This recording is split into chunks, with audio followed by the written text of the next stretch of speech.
Hi ಎಲ್ಲರಿಗೂ ನಮಸ್ಕಾರ. ನೀವು ನೋಡ್ತಾ ಇದ್ದೀರಾ ನ್ಯೂಸ್ ಹಂಟ್ ಕರ್ನಾಟಕ. ನಾನು ನಿಮ್ಮ ಮಂಜು ಗೌಡ. ಈ ವಿಡಿಯೋವನ್ನು ಮಾಡುವ ಮೂಲಕ ಒಂದು ಕ್ಲಾರಿಟಿಯನ್ನು ಕೊಡುವಂತಹ ಅವಶ್ಯಕತೆ ನನಗೆ ಇರಲಿಲ್ಲ, ಆದರೂ ಕೊಡಲೇಬೇಕಾದಂತಹ ಸ್ಥಿತಿ ನಿರ್ಮಾಣ ಆಗಿತ್ತು. ಯಾಕಪ್ಪ ಅಂತಂದರೆ ನಾನು ಅಂದರೆ ಚಂದನ್ ಗೌಡ ಏನೆಲ್ಲ ಸುಳ್ಳನ್ನು ಹೇಳಿದ್ದಾರೆ ಧರ್ಮಸ್ಥಳದ ವಿಚಾರದಲ್ಲಿ ಎನ್ನುವ ಸಲುವಾಗಿ ಒಂದು ವಿಡಿಯೋವನ್ನು ಮಾಡಿದ್ದೆ. ಆ ವಿಡಿಯೋವನ್ನು ಮಾಡಿದ ನಂತರ ಅದಕ್ಕೆ ಉತ್ತರ ಕೊಡುವ ಭರದಲ್ಲಿ ಚಂದನ್ ಗೌಡರು ಸಹ ಒಂದು ವಿಡಿಯೋವನ್ನು ಮಾಡಿದರು. ಆ ವಿಡಿಯೋ ಅಪ್ಲೋಡ್ ಆದ ನೆಕ್ಸ್ಟ್ ಡೇ ನಾನು ಹಾಗೂ ಚಂದನ್ ಗೌಡ 1 ಗಂಟೆ 45 ಅಂದರೆ 1.25 ಗಂಟೆ ಆಲ್ಮೋಸ್ಟ್ ಫೋನ್ನಲ್ಲಿ ಸಂಭಾಷಣೆಯನ್ನು ನಡೆಸಿದ್ವಿ.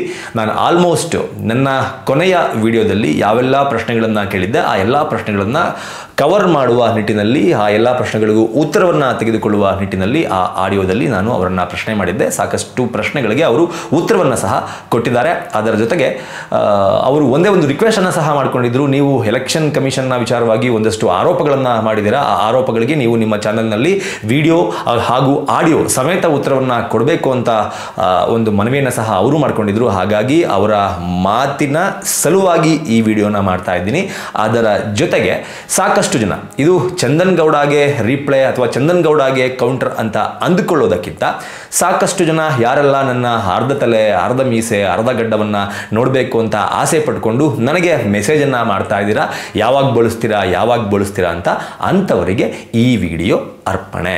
ನನಗೆ ತಲೆ ಬೋಳಿಸಿ, ಮೀಸೆ ಬೋಳಿಸಿ, ಗಡ್ಡ ಬೋಳಿಸಿ ಅಂತ ಕೇಳ್ತಿರೋರಿಗೆ ನಾನು ಕೇಳುವಂತಹ ಪ್ರಶ್ನೆ ಏನಪ್ಪಾ ಅಂತಂದರೆ, ನಾನು ಮಾಡಿದ್ದು 56ರಿಂದ 57 ನಿಮಿಷಗಳ ವಿಡಿಯೋ, ಆದರೆ ಚಂದನ್ ಗೌಡರು ರಿಪ್ಲೈ ಕೊಟ್ಟಿದ್ದು ಕೇವಲ 30 ನಿಮಿಷದ ವಿಡಿಯೋದಲ್ಲಿ. ಆ ವಿಡಿಯೋದಲ್ಲಿ ಚಂದನ್ ಗೌಡರು ನೇರವಾಗಿ ಬಂದಂಥದ್ದು ಎಲೆಕ್ಷನ್ ಕಮಿಷನ್ನ ವಿಚಾರವಾಗಿ ನಾನು ಹೇಳಿದಂತಹ ಒಂದು ಪ್ರಶ್ನೆಗೆ ಅಥವಾ ನಾನು ಕೇಳಿದಂತಹ ಒಂದು ಪ್ರಶ್ನೆಗೆ ಉತ್ತರವನ್ನು ಕೊಡುವ ಕೆಲಸವನ್ನು ಆ ಕಂಪ್ಲೀಟ್ ವಿಡಿಯೋದಲ್ಲಿ ಮಾಡಿದರು. ಅದರ ಜೊತೆಗೆ ಒಂದೆರಡು ಪ್ರಶ್ನೆಗಳಿಗೂ ಉತ್ತರವನ್ನು ಕೊಡುವಂತಹ ಕೆಲಸವನ್ನು ಚಂದನ್ ಗೌಡರು ಮಾಡಿದ್ರು. ಅದರ ಜೊತೆಗೆ ಸಾಕಷ್ಟು ಸವಾಲುಗಳನ್ನು ಸಹ ಚಂದನ್ ಗೌಡರು ಆ ವಿಡಿಯೋದಲ್ಲಿ ಹಾಕಿದ್ರು. ಆ ಎಲ್ಲ ಸವಾಲುಗಳನ್ನು ನಾನು ಇಲ್ಲಿ ಸ್ವೀಕರಿಸೋದಾಗ್ಲಿ ಅಥವಾ ಅದಕ್ಕೆ ಕೌಂಟರ್ ಕೊಡುವ ಕೆಲಸವನ್ನಾಗಲಿ ಮಾಡಲ್ಲ. ಯಾಕೆ ಅಂತಂದರೆ ನಾನು ಆಲ್ರೆಡಿ ನಿನ್ನೆ 1.25 ಗಂಟೆ ಆಡಿಯೋದಲ್ಲಿ ಎಲ್ಲವನ್ನ ಸಹ ಸ್ಪಷ್ಟಪಡಿಸಿದ್ದೀನಿ. ನಾನು ಸ್ಪಷ್ಟಪಡಿಸಿದ್ದೀನಿ, ಚಂದನ್ ಗೌಡರು ಸಹ ಸ್ಪಷ್ಟಪಡಿಸಿದ್ದಾರೆ. ಹಾಗಾಗಿ ಇದು ಅವರಿಗೆ ಕೌಂಟರ್ ರೀತಿಯಲ್ಲ.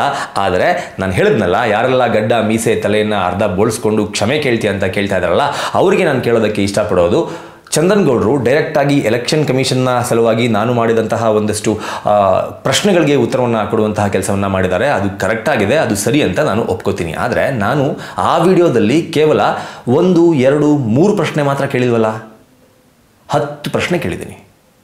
ಈಗಲೂ ಹೋಗಿ ತೆಗೆದು ನೋಡಿ ನನ್ನ ಹಳೆ ವಿಡಿಯೋನ, 57 ನಿಮಿಷದ ವಿಡಿಯೋ ಅದಾಗಿರುತ್ತೆ. ಆ ವಿಡಿಯೋದಲ್ಲಿ ನಾನು ಕೇಳಿದಂಥದ್ದು 10 ಪ್ರಶ್ನೆ. ಯಾವುದು ಆ 10 ಪ್ರಶ್ನೆ? ಇಲ್ಲಿ ಸ್ವತಃ ಚಂದನ್ ಗೌಡರೇ ಹೇಳುವ ಪ್ರಕಾರ ಪಾಯಿಂಟ್ ನಂಬರ್ 5ರಲ್ಲಿ 4 ಅಸ್ಥಿಪಂಜರಗಳು ಸಿಕ್ಕಿದೆ, 5 ಅಸ್ಥಿಪಂಜರಗಳು ಸಿಕ್ಕಿದೆ. ಎಲ್ಲಿ ಸಿಕ್ಕಿದೆ? 5 ಮೂಳೆ ಸಿಕ್ತು ಅಂತ ಹೇಳಿದ್ರಲ್ಲ, ಮತ್ತೆ ಪ್ರಣಬ್ ಮೊಹಂತಿ ಅವರು ಹಿಂದಿನ ದಿನ ಇಷ್ಟೊತ್ತಿಗೆ ಬಂದಿದ್ದು ಯಾಕೆ ಅಂತ ಗೊತ್ತಾ? ನೆಕ್ಸ್ಟ್ ಡೇ ಮಾರ್ನಿಂಗ್ 10 ಗಂಟೆಗೆ ಕರೆಕ್ಟಾಗಿ ಬಂದಿದ್ದು ಯಾಕೆ ಅಂತ ಗೊತ್ತಾ? ಪ್ರಣಬ್ ಮೊಹಂತಿ ಅವರು ಚಂದನ್ ಗೌಡಂಗೆ ಫೋನ್ ಮಾಡಿಬಿಟ್ಟು 5ನೇ ಪಾಯಿಂಟಲ್ಲಿ ಇಷ್ಟು ಅಸ್ಥಿಪಂಜರ ಸಿಕ್ತು, ಅದಕ್ಕೆ ಹಿಂದಿನ ದಿನಾನು ಬಂದೆ, ನೆಕ್ಸ್ಟ್ ಡೇ ಮಾರ್ನಿಂಗ್ 10 ಗಂಟೆಗೂ ಬಂದೆ ಅಂತ ಫೋನ್ ಮಾಡಿ ಹೇಳಿದ್ರ ಸ್ವಾಮಿ? ಇದೇ ಇಂಡಿಯಾ ಟುಡೇನಲ್ಲಿ ನಾನು ಈ ಮಾತನ್ನ ನಾನು ಯಾಕೆ ಹೇಳ್ತೀನಿ? 5ನೇ ಪಾಯಿಂಟ್ನಲ್ಲಿ ಏನೂ ಸಿಕ್ಕಿಲ್ಲ, ಸಿಕ್ಕಂತಹ ಕಳೆ ಬರಹಗಳ ಸಂಖ್ಯೆ 0. ಇದು ನಾನು ಯಾಕೆ ಹೇಳ್ತೀನಿ? ನಿನ್ನ ಹತ್ರ ಏನು ಸಾಕ್ಷಿ ಇದೆ ಅಂತ ನೀವು ಕೇಳ್ಬೋದು. ಇಂಡಿಯಾ ಟುಡೇನಲ್ಲಿ ಇದೇ ಚಿನ್ನಯ್ಯ ಕೊಟ್ಟಿರುವಂತಹ ಸಂದರ್ಶನದಲ್ಲಿ ಹೇಳ್ಕೊಂಡಿದ್ದಾನೆ, ಹೋಗಿ ನೋಡಿ. 6ನೇ ಪಾಯಿಂಟ್ನಲ್ಲಿ ಮಾತ್ರ ಮೂಳೆ ಸಿಕ್ಕಿರೋದು, ಗುಂಡಿಯನ್ನ ಬಗೆಯುವಂತಹ ಸಂದರ್ಭದಲ್ಲಿ. 5ನೇ ಪಾಯಿಂಟ್ನಲ್ಲಿ ಏನೂ ಸಿಕ್ಕಿಲ್ಲ ಅಂತ ಸ್ವತಃ ಚಿನ್ನಯ್ಯನೇ ಅಫಿಷಿಯಲ್ ಆಗಿ ಇಂಡಿಯಾ ಟುಡೇ ಮುಂದೆ ಒಪ್ಕೊಂಡಿದ್ದಾನೆ. ಸೊ ಅಲ್ಲೇ ನಿಂತು ಗುಂಡಿಯನ್ನ ಅಗಿಸಿದಂತಹ ಚಿನ್ನಯ್ಯನಿಗೆ ಸಿಗದೇ ಇರುವಂತಹ 4 ಅಸ್ಥಿಪಂಜರಗಳು ಚಂದನ್ ಗೌಡರು ಎಲ್ಲಿಂದ ಸಿಕ್ಬಿಡ್ತು? ಆಮೇಲೆ ಭೀಮಾ ಹೇಳ್ತಾ ಇರೋದು ಸತ್ಯ ಅಂತ ಗೊತ್ತಾಗುತ್ತೆ. ಏನು ಗೊತ್ತಾಯ್ತು? ಮಣ್ಣು. ಭೀಮಾ ಅರೆಸ್ಟ್ ಆದ್ಮೇಲೆ ಅದೇ ಭೀಮನನ್ನ ಕರ್ಕೊಂಬಂದ್ರಲ್ಲ, ಅವರೆಲ್ಲ ಭೀಮಾ ನಮ್ಮನ್ನ ಹಳ್ಳಕ್ಕೆ ತಳ್ಬಿಟ್ಟ ಅಂತ ಹೇಳಿದ್ರು. ಎಲ್ಲಾದ್ರೂ ವರದಿ ಮಾಡಿದಿರಾ? ಸಮಾಜವನ್ನ ದಾರಿ ತಪ್ಪಿಸುವಂತಹ ಸ್ಟೇಟ್ಮೆಂಟನ್ನು ಚಿನ್ನಯ್ಯ ಕೊಟ್ಟಿಲ್ಲ, ಸತ್ಯದ ಹೇಳಿಕೆಯನ್ನು ಕೊಟ್ಟಿದ್ದಾನೆ. ಅಂತಹ ಚಿನ್ನಯ್ಯನಿಗೆ ರಕ್ಷಣೆ ಸಿಗಲಿ. ಹೆಂಗ್ ಡಿಕ್ಲೇರ್ ಮಾಡಿದ್ರಿ? ಇನ್ನು ಇನ್ವೆಸ್ಟಿಗೇಷನ್ ಮುಗ್ದಿಲ್ಲ, ಇನ್ನು ಇನ್ವೆಸ್ಟಿಗೇಷನ್ ಆನ್ ಗೋಯಿಂಗ್ ಹೋಗ್ತಾ ಇದೆ. ಇನ್ನು ಇನ್ವೆಸ್ಟಿಗೇಷನ್ ಯಾರ್ಯಾರೆಲ್ಲ ಇದ್ದಾರೆ ಅನ್ನೋದು ಒಂದೊಂದೇ ನಿಧಾನಕ್ಕೆ ಹೊರಗಡೆ ಬರ್ತಾ ಇದೆ. ಹಂಗಿದ್ದಾಗ ಜುಲೈ 31ನೇ ತಾರೀಕು ಅಪ್ಲೋಡ್ ಮಾಡಿದಂತಹ ನಿಮ್ಮ ವಿಡಿಯೋದಲ್ಲಿ ಈ ಚಿನ್ನಯ್ಯ ಸತ್ಯನೇ ಹೇಳ್ತಾ ಇದ್ದಾನೆ ಅಂತ ಡಿಕ್ಲರೇಷನ್ ಹೆಂಗ್ ಕೊಟ್ರಿ? ಸುಜಾತಾ ಭಟ್ ಅವ್ರು ಬಂದು ಕಂಪ್ಲೇಂಟ್ ಕೊಟ್ಟು ಅನನ್ಯ ಭಟ್ ವಿಚಾರದಲ್ಲಿ ಹೇಳಿದ್ದೆಲ್ಲವೂ ಕೂಡ ಸತ್ಯ ಅಂತ ಈ ವ್ಯಕ್ತಿ ಜುಲೈ 31ನೇ ತಾರೀಕು ಕ್ಲೈಮ್ ಮಾಡಿರೋದು. ಯಾವ ಸಾಕ್ಷಿ ಇಟ್ಕೊಂಡು ಕ್ಲೈಮ್ ಮಾಡಿದ್ರಿ? ಏನಿತ್ತು ಸಾಕ್ಷಿ? ಸುಜಾತಾ ಭಟ್ ನಿಮಗೆ ಏನು ಸಾಕ್ಷಿ ಕೊಟ್ಟಿದ್ರು? ಅನನ್ಯ ಭಟ್ ತನ್ನ ಮಗಳು ಅನನ್ಯ ಭಟ್ಗೆ ಇಷ್ಟೆಲ್ಲ ಆಗಿದೆ ಅನ್ನೋದನ್ನ ಅವತ್ತು ಕ್ಲಾರಿಫಿಕೇಶನ್ ಕೊಟ್ಟಾಗಿದೆ. ಇವಾಗ ಅದ್ರ ಬಗ್ಗೆ ಚರ್ಚೆ ಮಾಡೋದು ಬೇಡ. ಬಟ್ ಅವತ್ತು ವಿಡಿಯೋ ಅಪ್ಲೋಡ್ ಮಾಡಿದಾಗ ಸುಜಾತಾ ಭಟ್ ಪರವಾಗಿ ಮಾತನಾಡೋದಕ್ಕೆ ತಮ್ಮ ಹತ್ರ ಏನಿತ್ತು ಸಾಕ್ಷಿ? ಇದೇ ಚಾನಲ್ನಲ್ಲಿ ವಿತ್ ಸ್ಕ್ರೀನ್ ಶಾಟ್ ಆಗ್ತಾ ಇದ್ದೀನಿ ನೋಡ್ಕೊಳ್ಳಿ. ಬುರುಡೆ ಚಿನ್ನಯ್ಯನ ವಿಷಯ ಕಂಪ್ಲೀಟ್ ಆಗಿ ಇದೇ ಚಾನಲ್ಗಳಲ್ಲಿ ಪ್ರಸಾರ ಮಾಡಿದ್ರು. ಸತ್ಯನಾ? ಮೂಳೆಗಳು ಸಿಕ್ತು, 12 ಮೂಳೆಗಳು ಸಿಕ್ತು, 16 ಮೂಳೆಗಳು ಸಿಕ್ತು, ರಾಶಿ ಮೂಳೆಗಳು ಸಿಕ್ತು ಅಂತ ವರದಿ ಮಾಡಿದ್ರು. ಆ ವರದಿ ಸತ್ಯನಾ? ಅಥವಾ ವೀರೇಂದ್ರ ಹೆಗಡೆ ಫ್ಯಾಮಿಲಿ ಅವರೇ ಇದನ್ನೆಲ್ಲ ಮಾಡ್ತಾ ಇದ್ದಾರೆ ಅನ್ನೋ ಅಲಿಗೇಷನ್ ಅನ್ನ ಮಾಡಿದ್ರು. ಆ ವರದಿ ಸತ್ಯನಾ? ಅಥವಾ ಅನನ್ಯ ಭಟ್ ವಿಚಾರದಲ್ಲಿ ಸುಜಾತಾ ಭಟ್ ಹೇಳಿದಂತಹ ಇಂಟರ್ವ್ಯೂಗಳನ್ನ ಈ ಎರಡೂ ಚಾನಲ್ನಲ್ಲಿ ಮಾಡಿದ್ರು. Kudla rampage and united media, ಅದು ಸತ್ಯನಾ? ಅಥವಾ ಇದೇ ಕುಡ್ಲಾ ರ್ಯಾಂಪೇಜ್ನ ಈ ಅಜಯ್ ಟಿವಿ ವಿಕ್ರಮದ ಒಬ್ಬ ಮುಸಲ್ಮಾನ್ ಹೆಣ್ಣು ಮಗಳು ಮುಮ್ತಾಜ್ ಅವಳನ್ನ ವೇಶ್ಯೆ ಅಂದಿದ್ದ, ಅದು ಸತ್ಯನಾ? ಇದಕ್ಕೆ ನೀವು ಕ್ಲೈಮ್ ಮಾಡಬೇಕು. ಈ ಎರಡೂ ಚಾನಲ್ಗಳಲ್ಲಿ Kudla rampage and united media ಈ ಎರಡೂ ಚಾನಲ್ಗಳಲ್ಲಿ ಅಪ್ಲೋಡ್ ಆಗಿರುವಂತಹ ಅಷ್ಟೂ ವಿಡಿಯೋಗಳು ಸತ್ಯ, ಅವರು ಹೇಳಿರುವಂತಹ ಎಲ್ಲ ವಿಷಯಗಳು ಸತ್ಯ ಅನ್ನೋದನ್ನ ಚಂದನ್ ಗೌಡ ಕ್ಲೈಮ್ ಮಾಡಬೇಕು. ಎಲ್ಲಾದ್ರೂ ನೋಡಿದಿರಾ ಈ ಚಂದನ್ ಗೌಡರು ಮಹೇಶ್ ಶೆಟ್ಟಿ ತಿಮ್ರೋಡಿ, ಗಿರೀಶ್ ಮಟ್ಟಣ್ಣ, ಸಮೀರ್ MD ಈ ಎಲ್ಲರೂ ಇಷ್ಟು ದಿನಗಳ ಕಾಲ ಬ್ಯಾಕ್ ಟು ಬ್ಯಾಕ್ ಆರೋಪಗಳನ್ನು ಮಾಡ್ಕೊಂಬಂದ್ರಲ್ಲ, ಅದಕ್ಕೆಲ್ಲಾದ್ರೂ ಈ ಮನುಷ್ಯ ಒಂದೇ ಒಂದು ಸಾಕ್ಷಿಯನ್ನ ಕೊಟ್ಬಿಟ್ಟು ಮಾತಾಡ್ರೋ ಅಂತ ಕೇಳಿರೋದನ್ನ ಎಲ್ಲಾದ್ರೂ ನೋಡಿದಿರಾ? ಆ ಪ್ರೆಸ್ ನೋಟನ್ನು ರಿಲೀಸ್ ಮಾಡಿದಂತಹ ಲಾಯರ್ ಯಾರು? ಲಾಯರ್ ಮಂಜುನಾಥ್, ಸುಜಾತಾ ಭಟ್ ಪರ ವಕೀಲ, ಅಂದರೆ ಇವತ್ತಿಗೆ ಮಾಜಿ ವಕೀಲ, ಅವತ್ತಿಗೆ ವಕೀಲ. ಆ ಲಾಯರ್ಗೂ ಸುಜಾತಾ ಭಟ್ ಪರವಾದಂತಹ ಲಾಯರ್ಗೂ SITಗೂ ಏನು ಸಂಬಂಧ? ಸುಜಾತಾ ಭಟ್ ಪರವಾಗಿರುವಂತಹ ಲಾಯರ್ಗೂ ಚಿನ್ನಯ್ಯನಿಗೂ ಏನು ಸಂಬಂಧ? ಚಿನ್ನಯ್ಯ ಹೋಗಿ ಸುಜಾತಾ ಭಟ್ ಪರವಾಗಿರುವಂತಹ ಲಾಯರ್ ಹತ್ರ ಸ್ಟೇಟ್ಮೆಂಟ್ ಅನ್ನ ಕೊಟ್ಟಿದ್ದಾರಾ? ಇಲ್ಲ. SIT ಅವರೇನಾದರೂ ಪ್ರತಿನಿತ್ಯ ಚಿನ್ನಯ್ಯನ ಜೊತೆಗೆ ಈ ಮಂಜುನಾಥ್ ಸುಜಾತಾ ಭಟ್ ಪರವಾಗಿ ಬಂದಂತಹ ಮಂಜುನಾಥನ್ನ ಸ್ಪಾಟ್ಗೆ ಕರ್ಕೊಂಡು ಹೋಗ್ತಾ ಇದ್ರಾ? ಇಲ್ಲ. ಸೊ ಇದರಿಂದ ಅರ್ಥ ಆಗೋದೇನಪ್ಪ ಅಂತಂದ್ರೆ ಸುಜಾತಾ ಭಟ್ ಪರವಾಗಿರುವಂತಹ ಲಾಯರ್ ಮಂಜುನಾಥ್ಗೂ ಈ SIT ತನಿಖೆಗೂ ಚಿನ್ನಯ್ಯನಿಗೂ ಬುರುಡೆ ಪ್ರಕರಣಕ್ಕೂ ಯಾವುದಕ್ಕೂ ಸಂಬಂಧನೇ ಇಲ್ಲ. ಹಂಗಿದ್ಮೇಲೆ ಸಂಬಂಧ ಇಲ್ಲದೆ ಇರುವಂತಹ ವ್ಯಕ್ತಿ ಕೊಟ್ಟಂತಹ ಆ ಒಂದು ಸ್ಟೇಟ್ಮೆಂಟ್ ಅನ್ನ ನಿಜ ಅಂತ ಚಂದನ್ ಗೌಡರು ಹೆಂಗ್ ನಂಬಿದ್ರು? ಸುಮಂತ್ ಗೌಡ ಬಂದು ನನ್ನ ಚಾನಲ್ನಲ್ಲಿ ಕೂತ್ಕೊಂಡು ಆತನ ತಲೆಯಲ್ಲಿ ಇರುವ ಒಂದಷ್ಟು ಪ್ರಶ್ನೆಗಳನ್ನು ತಮಗೆ ಕೇಳಿ ಒಂದಷ್ಟು ಅನುಮಾನಗಳನ್ನು ವ್ಯಕ್ತಪಡಿಸಿ ಜನರ ಮುಂದೆ ಇಟ್ಟಿದ್ದಕ್ಕೆ ತಾವೇಳಿದ್ದೇನು, ಏನಿದೆ ಪ್ರೂಫ್ ಅಂತ ಕೇಳಿ ಹೋಗ್ಬಿಟ್ಟು, ಅಂದರೆ ತಾವೇನು ಹೇಳಿದ್ರಿ ನಾನು ದುಡ್ಡು ತಗೊಂಡಿದ್ದೀನಿ ಅಂತ ಅವ್ನು ಹೇಳ್ತಾ ಇದ್ದಾನೆ, ನನ್ನ ಮೇಲೆ ಆರೋಪನ ಮಾಡ್ತಾ ಇದ್ದಾನೆ, ಅವನ ಹತ್ರ ಏನಿದೆ ಪ್ರೂಫು, ಇದ್ರೆ ಬಂದು ಸಾಕ್ಷಿ ಕೊಡಬೇಕು, ಇದು ಮಾಡಬೇಕು. ಮಾಧ್ಯಮಗಳಿಗೆ ಕಮಾಯಿ ಬರಲ್ಲ. ಏನಿದೆ ಪ್ರೂಫ್? ಚಂದನ್ ಗೌಡ ದುಡ್ಡು ತಗೊಂಡಿಲ್ಲ ಅನ್ನೋದಕ್ಕೆ ಪ್ರೂಫ್ ಕೇಳುವಂತಹ ಚಂದನ್ ಗೌಡರಿಗೆ ಮಾಧ್ಯಮಗಳಿಗೆ ಕಮಾಯಿ ಹೋಗ್ತಾ ಇದೆ ಅಂತ ಹೇಳೋದಕ್ಕೆ ಏನಿದೆ ಪ್ರೂಫ್? ಅವ್ರು ಇವ್ರ ಹೆಸರು ತಗೊಂಡು ಅವರೇ ಮಾಡಿರೋದು ಅಂತ ಹೇಳಿದಿನಾ? ನಾನು ಯಾವುದನ್ನು ಹೇಳಿಲ್ವಲ್ರಿ? ಹೌದು, ಸತ್ಯ. ನಾನಾಗಲೇ ವಿಡಿಯೋ ಸ್ಟಾರ್ಟಿಂಗಲ್ಲಿ ಹೇಳಿದೆ, ಚಂದನ್ ಗೌಡರು ಎಲ್ಲವನ್ನೂ ಸುಳ್ಳು ಹೇಳಿದ್ದಾರೆ ಅಂತ ನಾನು ಹೇಳಲ್ಲ, ಕೆಲವೊಂದು ಸತ್ಯಗಳನ್ನು ಹೇಳಿದ್ದಾರೆ ಅಂತ. ಹೌದು, ಚಂದನ್ ಗೌಡರು ಯಾರ ಹೆಸರನ್ನು ತಗೊಂಡಿಲ್ಲ, ಯಾರ ಹೆಸರನ್ನು ತೆಗೆದುಕೊಂಡು ವರದಿಯನ್ನು ಮಾಡಿಲ್ಲ. ಬಟ್ ಆದರೆ ಈ ಬುರುಡೆ ಕೇಸು, ಈ ಚಿನ್ನಯ್ಯನ ಕೇಸು, ಈ ಸುಜಾತಾ ಭಟ್ ಕೇಸು, ಈ ಎಲ್ಲ ಕೇಸ್ಗಳಿದೆಯಲ್ಲ, ಯಾವುದಕ್ಕೆ ಲಿಂಕ್ ಆಗಿರೋದು? ಯಾವ ಆಧಾರದ ಮೇಲೆ ಲಾಂಚ್ ಆಗಿರೋದು? ಇದ್ರ ಜೊತೆಗೆ ಚಂದನ್ ಗೌಡರು ದುಡ್ಡು ತಗೊಂಡಿಲ್ಲ, ಸಾಕ್ಷಿ ಇದ್ರೆ ತೋರಿಸಿ ಅಂತ ಸಾಕಷ್ಟು ಜನರನ್ನ ಕೇಳ್ತಾ ಇದ್ದಾರೆ. ನನ್ನ ಕಣ್ಣಿಗೆ ಬಿದ್ದಂತಹ ಒಂದು ಮಾಹಿತಿಯನ್ನು ನಿಮ್ಮ ಮುಂದೆ ಶೇರ್ ಮಾಡಿಕೊಳ್ಳೋದಕ್ಕೆ ನಾನು ಇಷ್ಟಪಡ್ತಿದ್ದೀನಿ. ನಾನು ಎಲ್ಲೂ ಕೂಡ ಚಂದನ್ ಗೌಡರು ದುಡ್ಡು ತಗೊಂಡಿದ್ದಾರೆ ಅಂತ ನಾನು ಈಗಲೂ ಹೇಳಲ್ಲ, ತಗೊಂಡಿರೋದಕ್ಕೆ ನನ್ನ ಹತ್ರ ಸಾಕ್ಷಿ ಇದೆ ಅಂತ ನಾನು ಈಗಲೂ ಹೇಳಲ್ಲ, ಓಕೆನಾ? ಆದರೆ ಕೆಲವೊಂದನ್ನು ನೋಡಿದಾಗ ಒಂದಷ್ಟು ಡೌಟ್ಗಳು ಬರೋದಂತೂ ಸಹಜ. ಅದು ಪತ್ರಕರ್ತರಿಗೆ ಮೇಲೆ ಬರದೇ ಇರುತ್ತೆ. 2023ರಲ್ಲಿ MLA ಎಲೆಕ್ಷನ್ಗೆ KR ಪೇಟೆನಿಂದ ನಿಂತ್ಕೊಂಡಂತಹ ಚಂದನ್ ಗೌಡರು ಅವತ್ತು ತೋರಿಸಿಕೊಂಡಂತಹ ಆಸ್ತಿ 51 ಲಕ್ಷ. ಅದಾದ ಒಂದು ವರ್ಷದ ನಂತರ ಅಂದರೆ 2024ರಲ್ಲಿ MP ಎಲೆಕ್ಷನ್ ನಡೆಯುತ್ತೆ. ಆ MP ಎಲೆಕ್ಷನ್ಗೂ ಸಹ ಇದೇ ಚಂದನ್ ಗೌಡ ಕಂಟೆಸ್ಟ್ ಮಾಡಿರ್ತಾರೆ. ಆ ಒಂದು ವರ್ಷದ ಅಂತರದಲ್ಲಿ ಅಂದರೆ 2023ರಿಂದ 2024 ಅಷ್ಟೊತ್ತಿಗೆ ಇವರ ಆಸ್ತಿ 94 ಲಕ್ಷ ಆಗಿದೆ. MLA ಎಲೆಕ್ಷನ್ನಲ್ಲಿ 2023ರಲ್ಲಿ 51 ಲಕ್ಷ, 2024ರಲ್ಲಿ 94 ಲಕ್ಷ. ಕೇವಲ ಒಂದೇ ಒಂದು ವರ್ಷ ಅಂತರದಲ್ಲಿ ಚಂದನ್ ಗೌಡ ಆಸ್ತಿ 44 ಲಕ್ಷ ಜಾಸ್ತಿ ಆಗಿದೆ.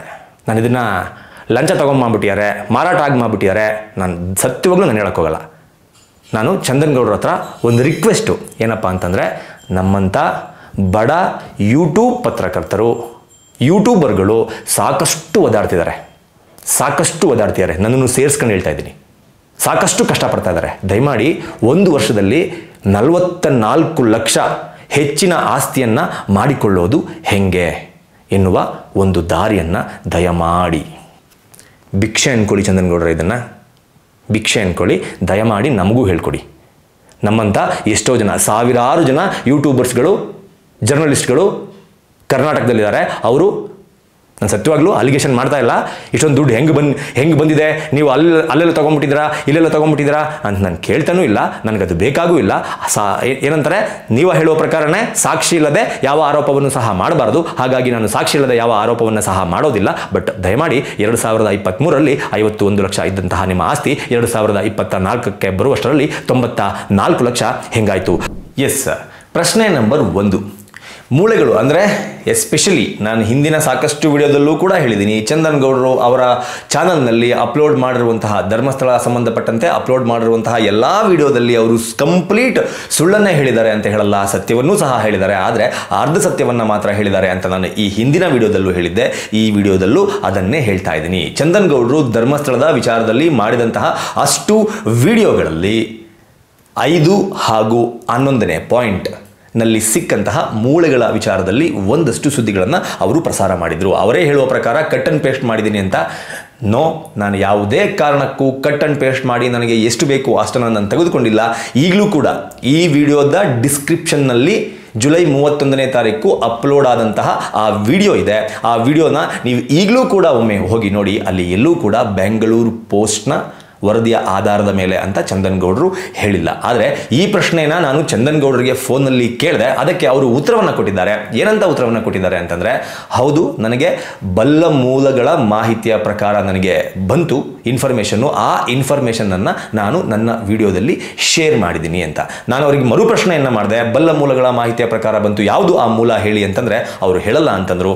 ಅದರ ಜೊತೆಗೆ ಆ ಬಲ್ಲ ಮೂಲಗಳಿಂದ ಬಂದಂತಹ ಮಾಹಿತಿ ಸಾಕ್ಷಿ ಸಮೇತ ಬಂತ. ಅಂದರೆ 5ನೇ ಪಾಯಿಂಟ್ನಲ್ಲಿ 4 ಅಸ್ಥಿಪಂಜರ ಸಿಕ್ತು, 11ನೇ ಪಾಯಿಂಟ್ನಲ್ಲಿ ರಾಶಿ ಮೂಳೆ ಸಿಕ್ತು ಅಂತ ಏನು ಬಲ್ಲ ಮೂಲಗಳಿಂದ ಮಾಹಿತಿ ಬಂದಿತ್ತು, ಆ ಮಾಹಿತಿ ನಿಮಗೆ ಸಾಕ್ಷಿ ಸಮೇತ ಬಂತ ಅಂತಲೂ ನಾನು ಪ್ರಶ್ನೆ ಮಾಡಿದೆ. ಆದರೆ ಚಂದನ್ಗೌಡರು, ನಾನು ನನ್ನ ಸೋರ್ಸನ್ನು ನಿಮಗೆ ಬಿಟ್ಕೊಡೋದಕ್ಕೆ ಆಗಲ್ಲ, ನನ್ನ ಸೋರ್ಸ್ ಏನು ಅಂತ ನನಗೆ ಗೊತ್ತಿದೆ, ನೀವು ಬೇಕಿದ್ರೆ SITಗೆ ಕಂಪ್ಲೇಂಟನ್ನು ಕೊಡಿ, ಆ SIT ಮುಂದೆ ಏನಾದ್ರು ವಿಚಾರಣೆಗೆ ಕರೆದ್ರೆ ನಾನು ಯಾವ ಆಧಾರದ ಮೇಲೆ ಆ ವಿಡಿಯೋವನ್ನು ಮಾಡಿದೆ ಅಂತ ನಾನು SIT ಅವರ ಹತ್ರ ಮಾತ್ರ ಹೇಳ್ತೀನಿ ಅಂತ ನನಗೆ ಅವರು ಹೇಳಿದರು. ಸೊ ನನ್ನ ಮೊದಲನೇ ಪ್ರಶ್ನೆಗೆ ಚಂದನ್ಗೌಡ ಅವರು ಕೊಟ್ಟಂತಹ ಉತ್ತರ ಅದಾಗಿತ್ತು. ಇನ್ನು ನನ್ನ 2ನೇ ಪ್ರಶ್ನೆ ಏನಾಗಿತ್ತು ಅಂತಂದರೆ, ಚಿನ್ನಯ್ಯ ಸತ್ಯವನ್ನೇ ಹೇಳ್ತಾ ಇದ್ದಾನೆ. ಅಂದರೆ ಚಂದನ್ಗೌಡ ಅವರೇ ಹೇಳುವ ಪ್ರಕಾರ ಚಿನ್ನಯ್ಯ ಸಮಾಜವನ್ನು ದಾರಿ ತಪ್ಪಿಸುವಂತಹ ಕೆಲಸವನ್ನು ಮಾಡ್ತಾ ಇಲ್ಲ, ಚಿನ್ನಯ್ಯ ಸತ್ಯವನ್ನೇ ಹೇಳ್ತಾ ಇದ್ದಾನೆ ಅಂತ ಒಂದು ಸ್ಟೇಟ್ಮೆಂಟನ್ನು ಕೊಟ್ಟಿದ್ರು. ಆ ಸಲುವಾಗೂ ಸಹ ನಾನು ಪ್ರಶ್ನೆಯನ್ನು ಮಾಡಿದೆ. ಆ ಪ್ರಶ್ನೆಗೆ ನನಗೆ ಇಲ್ಲಿಯವರೆಗೂ ಸಹ ಉತ್ತರ ಸಿಕ್ಕಿಲ್ಲ. ನನ್ನ 3ನೇ ಪ್ರಶ್ನೆ ಏನಾಗಿತ್ತಪ್ಪ ಅಂತಂದರೆ, ಸುಜಾತಾ ಭಟ್ ವಿಚಾರದಲ್ಲಿ ಅದು ಸತ್ಯ ಎನ್ನುವ ರೀತಿಯಲ್ಲಿ ನೀವು ವರದಿಯನ್ನು ಪ್ರಸಾರ ಮಾಡಿದ್ರಿ. ಆದರೆ ಆ ಸತ್ಯ ಎನ್ನುವ ರೀತಿಯಲ್ಲಿ ಮಾಡಿದ ವರದಿಯನ್ನು ಪ್ರಸಾರವನ್ನು ಏನು ಮಾಡಿದ್ರಿ, ಅದಕ್ಕೆ ಬೇಕಾದಂತಹ ಸಾಕ್ಷಿಗಳು ಅವತ್ತಿನ ದಿನಕ್ಕೆ ನಿಮ್ಮ ಹತ್ರ ಇತ್ತ ಅಂತ ಕೇಳಿದ್ದೆ. ಯಾಕಪ್ಪ ಅಂತಂದರೆ ಅದಾದ ಮೇಲೆ ಚಂದನ್ಗೌಡರು ಅದಕ್ಕೆ ಕ್ಲಾರಿಫಿಕೇಶನ್ ವಿಡಿಯೋವನ್ನು ಸಹ ಮಾಡಿದ್ದಾರೆ. ಸುಜಾತಾ ಭಟ್ ಕೇಸ್ ಸುಳ್ಳು ಅಂತ ಗೊತ್ತಾದಾಗ ಕ್ಲಾರಿಫಿಕೇಶನ್ ವಿಡಿಯೋವನ್ನು ಸಹ ಮಾಡಿದ್ದಾರೆ. ಆದರೆ ಮೊದಲು ಪ್ರಸಾರ ಮಾಡಿದ್ರಲ್ಲ, ಯಾವ ಆಧಾರದ ಮೇಲೆ ಪ್ರಸಾರ ಮಾಡಿದ್ರಿ ಅಂತ ನಾನು ಅವರನ್ನು ಕೇಳಿದ್ದೆ. ಈ ಪ್ರಶ್ನೆಯನ್ನು ನಾನು ಅವರನ್ನು ಯಾಕೆ ಕೇಳಿದ್ದೆ ಅಂತಂದರೆ, ಸುಮಂತನ ವಿಚಾರದಲ್ಲಿ ನೀವು ಪ್ರಸಾರ ಮಾಡಿರುವ ವರದಿಯ ಸಲುವಾಗಿ ನಿಮ್ಮ ಬಳಿ ಸಾಕ್ಷಿ ಇತ್ತ, ಆತ ಬಂದು ನಿಮ್ಮ ಬಳಿ ಸಾಕ್ಷಿಯನ್ನು ತೋರಿಸಿದ್ನ ಅಂತ ನನಗೆ ಪ್ರಶ್ನೆ ಮಾಡಿದರು. ಹಾಗಾಗಿ ಆ ಪ್ರಶ್ನೆಯನ್ನು ನಾನು ಚಂದನ್ಗೌಡರಿಗೆ ಮಾಡಿದ್ದೆ. ಸುಜಾತಾ ಭಟ್ ವಿಚಾರದಲ್ಲೂ ನೀವು ಇದನ್ನೇ ಮಾಡಿದ್ದು, ಆದರೆ ಅವತ್ತಿನ ದಿನಕ್ಕೆ ಸುಜಾತಾ ಭಟ್ ವಿಚಾರವನ್ನು ಜನರ ಮುಂದೆ ಇಡುವಂತಹ ದಿನಕ್ಕೆ ನಿಮ್ಮ ಬಳಿ ಏನಿತ್ತು ಸಾಕ್ಷಿ ಅಂತ ನಾನು ಪ್ರಶ್ನೆ ಮಾಡಿದ್ದೆ. ಅದಕ್ಕೂ ಕೂಡ ಉತ್ತರ ಸಿಕ್ಕಿಲ್ಲ. 4ನೇ ಪ್ರಶ್ನೆ ಏನಾಗಿತ್ತು ಅಂತಂದ್ರೆ, ಕುಡ್ಲಾ ರ್ಯಾಂಪೇಜ್ ಹಾಗೂ ಯುನೈಟೆಡ್ ಮೀಡಿಯಾ, ಈ ಸತ್ಯವನ್ನ ಹೇಳ್ತಾ ಇದ್ದಂತಹ ಯೂಟ್ಯೂಬರ್ಗಳು ಇವತ್ತು ಆಸ್ಪತ್ರೆಯಲ್ಲಿ ಮಲಗಿದ್ದಾರೆ. ಸತ್ಯವನ್ನ ಹೇಳ್ತಾ ಇದ್ದಂತಹ ಯೂಟ್ಯೂಬರ್ಗಳ ಮೇಲೆ ಹಲ್ಲೆಯನ್ನ ಮಾಡಲಾಗಿದೆ ಎನ್ನುವುದು ಚಂದನ್ಗೌಡರ ಸ್ಟೇಟ್ಮೆಂಟ್ ಆಗಿತ್ತು. ಅದರ ಸಲುವಾಗೂ ಸಹ ನಾನು ಅವರಿಗೆ ಒಂದು ಪ್ರಶ್ನೆಯನ್ನ ಮಾಡಿದ್ದೆ. ಇಲ್ಲಿಯವರೆಗೂ ಕುಡ್ಲಾ ರ್ಯಾಂಪೇಜ್ ಹಾಗೂ ಯುನೈಟೆಡ್ ಮೀಡಿಯಾದಲ್ಲಿ ಅಪ್ಲೋಡ್ ಆಗಿರುವಂತಹ ಪ್ರತಿಯೊಂದು ವಿಡಿಯೋಗಳು ಸತ್ಯವೇ, ಅವರು ಇಲ್ಲಿಯವರೆಗೂ ಸುಳ್ಳನ್ನೇ ಹೇಳಿಲ್ಲ ಅಂತ ಕ್ಲೈಮ್ ಮಾಡಿ ನೀವು ಅದನ್ನ ಒಪ್ಕೊಳ್ಳಿ, ನಾನು ನಿಮಗೆ ಹೇಳ್ತೀನಿ ಅಂತ ಹೇಳಿದ್ದೆ. ಯಾಕಪ್ಪ ಅಂತಂದ್ರೆ ಕುಡ್ಲಾ ರ್ಯಾಂಪೇಜ್ ಹಾಗೂ ಯುನೈಟೆಡ್ ಮೀಡಿಯಾದಲ್ಲಿ ಸಾಕಷ್ಟು ವರದಿಗಳು ವಿತೌಟ್ ಪ್ರೂಫ್ ಬಂದಿತ್ತು. ವಿತೌಟ್ ಪ್ರೂಫ್ ಬಂದಿತ್ತು. ಸಾಕಷ್ಟು ಆರೋಪಗಳನ್ನು ಅವರು ಯಾವುದೇ ರೀತಿಯ ಸಾಕ್ಷಿಗಳನ್ನು ಇಲ್ಲದೆಯೇ ಅವರು ಅಪ್ಲೋಡ್ ಮಾಡಿದರು. ಅದರ ಜೊತೆಗೆ ಸಾಕಷ್ಟು ಟಿವಿ ಆ್ಯಂಕರ್ಗಳನ್ನು ವೇಶ್ಯೆ ಅಂತ ಕರೆದಿದ್ರು. ಸುಜಾತಾ ಭಟ್ ವಿಚಾರವನ್ನು ಸತ್ಯ ಅಂತ ಒಪ್ಪಿಸಿದ್ರು. ಪ್ರತಿದಿನ ಇಲ್ಲಿ ರಾಶಿ ಮೂಳೆ ಸಿಗ್ತಾ ಇದೆ ಅನ್ನೋದನ್ನು ಜನರ ಮುಂದೆ ಇಡ್ತಾ ಇದ್ರು. ಹಾಗಾಗಿ ಅವರ ಚಾನಲ್ನಲ್ಲಿ ಪ್ರಸಾರ ಆದಂತಹ ಎಲ್ಲವೂ ಕೂಡ ಸತ್ಯನ ನೀವು ಕ್ಲೈಮ್ ಮಾಡಿ ಅಂತ ಚಂದನ್ ಗೌಡ್ರಿಗೆ ಕೇಳಿದ್ದೆ. ಆದರೆ ಅವರು ಅದಕ್ಕೆ ಫೋನ್ನಲ್ಲಿ ಕೊಟ್ಟಂತಹ ಉತ್ತರ ಏನಪ್ಪ ಅಂತಂದರೆ, ಧರ್ಮಸ್ಥಳದ ವಿಚಾರದಲ್ಲಿ ಅವರು ಏನನ್ನೆಲ್ಲ ಲೈವ್ನಲ್ಲಿ ತೋರಿಸಿದ್ರು ಅದೆಲ್ಲವೂ ಕೂಡ ಸತ್ಯ ಎನ್ನುವ ಉತ್ತರವನ್ನು ಕೊಟ್ಟರು. ಆದರೆ ಅದು ಕೂಡ ಸತ್ಯ ಅಲ್ಲ. ಯಾಕಪ್ಪ ಅಂತಂದರೆ ಧರ್ಮಸ್ಥಳದ ವಿಚಾರದಲ್ಲಿ ರಾಶಿ ಮೂಳೆಗಳು ಸಿಕ್ಕಿದೆ ಎನ್ನುವ ಸುಳ್ಳು ಸುದ್ದಿಯನ್ನು ಈ ಎರಡೂ ಚಾನಲ್ಗಳು ಪ್ರಸಾರ ಮಾಡಿದೆ. ಸುಜಾತಾ ಭಟ್ ವಿಚಾರದಲ್ಲಿ ಆಕೆ ಹೇಳ್ತಾ ಇರೋದು ಸತ್ಯ ಅನ್ನೋದನ್ನು ಈ ಎರಡೂ ಚಾನಲ್ಗಳು ಪ್ರಸಾರ ಮಾಡಿದೆ.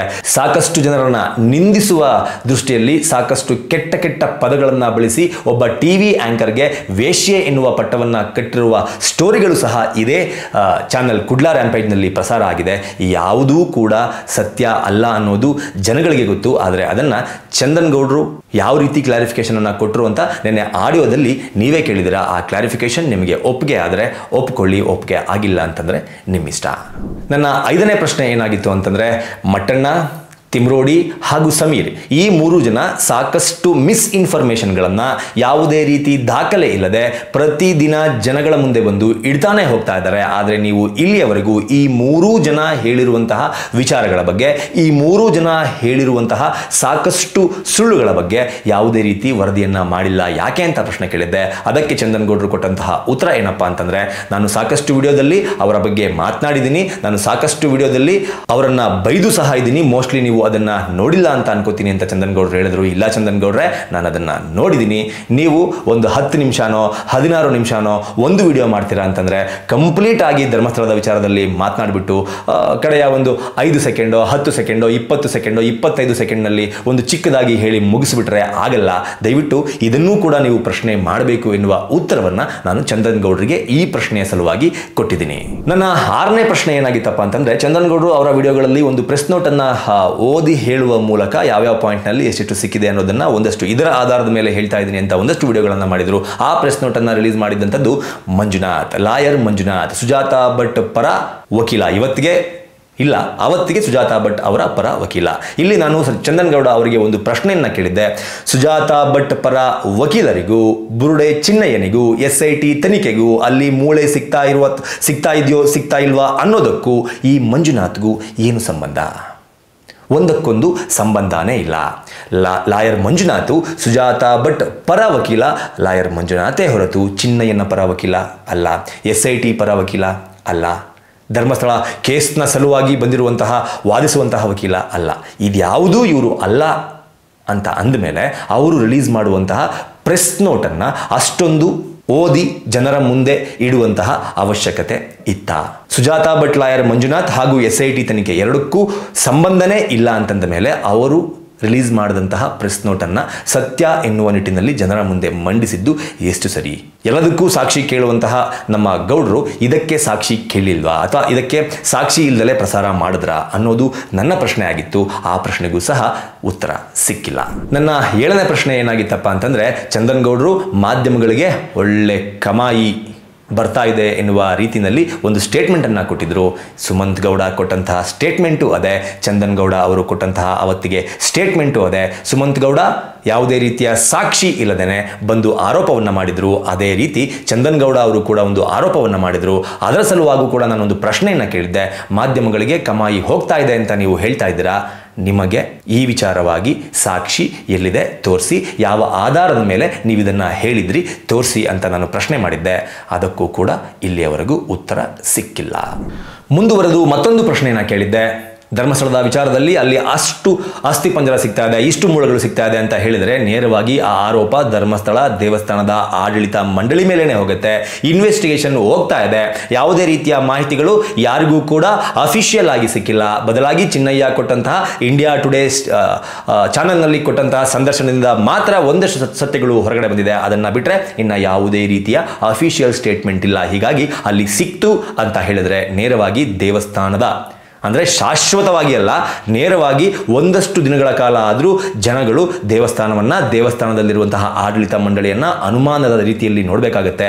ಅದಕ್ಕೆ ನಾವು ಅವಕಾಶ ಮಾಡಿಕೊಡಬಾರ್ದು ಅನ್ನೋದು ನನ್ನ ಉದ್ದೇಶ ಆಗಿತ್ತು. ಆ ನಿಟ್ಟಿನಲ್ಲಿ ನಾನು ಅವರಿಗೆ ಒಂದು ಮನವರಿಕೆಯನ್ನು ಮಾಡೋದಕ್ಕೆ ಪ್ರಯತ್ನ ಪಟ್ಟರೆ ಅವರು ನನಗೆ ಒಂದು ಪ್ರಶ್ನೆಯನ್ನು ಕೇಳಿದರು. ಅಸ್ಥಿಪಂಜರದ ವಿಚಾರದಲ್ಲಿ, SIT ವಿಚಾರದಲ್ಲಿ ನಾನು ವರದಿಯನ್ನು ಮಾಡಿದ್ರೆ ಅಥವಾ ಮೂಳೆಗಳು ಇಷ್ಟು ಸಿಕ್ತು ಅಷ್ಟು ಸಿಕ್ತು ಅಂತ ನಾನು ವರದಿಯನ್ನು ಮಾಡಿದ್ರೆ ದೇವಸ್ಥಾನದ ಮೇಲೆ ಹೇಗೆ ಅಪಪ್ರಚಾರ ಮಾಡ್ದಂಗೆ ಆಗುತ್ತೆ ಅಂತ ಅವ್ರು ನನಗೆ ಕೇಳಿದರು. ನಾನು ಅವರಿಗೆ ಒಂದೇ ಮಾತನ್ನು ಹೇಳಿದ್ದೀನಿ, ಕಂಪ್ಲೇಂಟ್ ಆಗಿರೋದು, ಈ ತನಿಖೆ ನಡೀತಾ ಇರೋದು ಧರ್ಮಸ್ಥಳ ದೇವಸ್ಥಾನ ಆಡಳಿತ ಮಂಡಳಿಯ ವಿರುದ್ಧವೇ. ಅಲ್ಲಿ ಏನೂ ಸಿಕ್ಕಿಲ್ಲ ಅಂತಂದರೆ ಇದೆಲ್ಲ ಸುಳ್ಳು ಅಂತ ಪ್ರೂವ್ ಆಗುತ್ತೆ. ಇಫ್ ಇನ್ ಕೇಸ್ ಏನು ಸಿಗದಲೇ ಇದ್ದರೂ ಏನೋ ಸಿಕ್ಕಿದೆ ಅಂತ ಹೇಳಿದ್ರೆ ಜನ ಅನ್ಕೊಳ್ಳೋದು ಹಿಂಗೆ, ನೋಡ್ದೆ ಧರ್ಮಸ್ಥಳ ದೇವಸ್ಥಾನದ ಆಡಳಿತ ಮಂಡಳಿಯವರು ಎಂಥ ಕಚಡ ಕೆಲಸ ಮಾಡಿದ್ದಾರೆ ಅಂತ ಡಿಸೈಡ್ ಮಾಡ್ಕೊಂಡ್ಬಿಡ್ತಾರೆ. ನಮ್ಮ ಧಾರ್ಮಿಕ ಕ್ಷೇತ್ರಕ್ಕೆ ಧಕ್ಕೆ ಆಗುತ್ತೆ. ಹಾಗಾಗಿ ಫೈನಲ್ ವರದಿ ಬರೋವರೆಗೂ ಎಲ್ಲರೂ ಕೂಡ ವೇಟ್ ಮಾಡೋಣ ಅನ್ನೋದು ನನ್ನ ಕನ್ಸರ್ನ್ ಆಗಿತ್ತು. ನಾನು ಈ ಮೂಲಕ ಮತ್ತೊಂದು ಕ್ಲಾರಿಫಿಕೇಷನನ್ನು ಕೊಡ್ತಾ ಇದ್ದೀನಿ. ಅದೇನಪ್ಪ ಅಂತಂದರೆ, ಈ ಒಂದು ಕೇಸ್ನ ವಿಚಾರದಲ್ಲಿ ತಪ್ಪು ಯಾರೇ ಮಾಡಿರಲಿ ಅದು ತಪ್ಪೆ. ಅವತ್ತೂ ಕೂಡ ಏನಿವತ್ತು ಆರೋಪ ಬಂದಿದೆ, ಆ ಆರೋಪ ನಿಜವಾಗ್ಲೂ ಸಾಬೀತಾಗಿ ನಿಜವಾದ ಕಲ್ಪ್ರಿಟ್ಗಳು ಯಾರು ಅಂತ ಗೊತ್ತಾದರೆ ಇದೇ ಜಾಗದಲ್ಲಿ ಕೂತ್ಕೊಂಡು ನಿಮ್ಮ ಮುಂದೆ ಆ ಸುದ್ದಿಯನ್ನು ಸಹ ನಾನು ಹೇಳ್ತೀನಿ. ಅದರಲ್ಲಿ ಎರಡನೇ ಮಾತೇ ಇಲ್ಲ. ತಪ್ಪು ಯಾರು ಮಾಡಿದರೂ ಶಿಕ್ಷೆ ಆಗಲೇಬೇಕು.